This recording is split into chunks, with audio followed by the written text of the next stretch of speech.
Some might see it as just another old guitar, but for me, it reminds me of a life that I never knew. This is the first instrument that I ever saw in the house growing up, and it belonged to my Uncle James Mincey Jr. I remember looking at it propped up in the corner of our den as kids, and we weren't really allowed to play with it.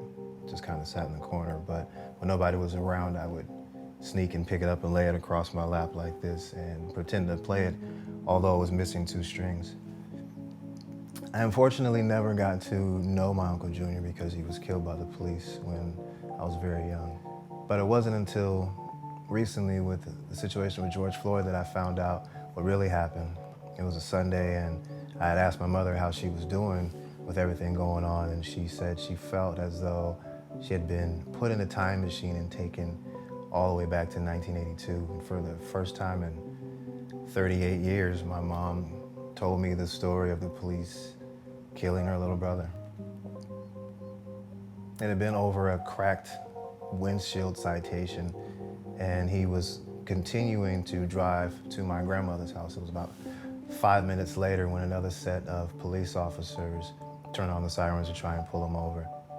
He thought the cops were harassing him, and he was scared, so he continued to proceed to drive home to his mother's house where, we're taught, if you ever feel scared or threatened, you go to a safe place. So when he pulled into the driveway and got out of the car to get to his mother, the police maced him. And as he struggled to wipe the mace away from his face and eyes, the police officers, one of them took him down and put him in a chokehold. The officers said he was on drugs and had superhuman strength. And it says it took about 8 officers to subdue him. Of course, after the fact, his toxicology report came back completely clean.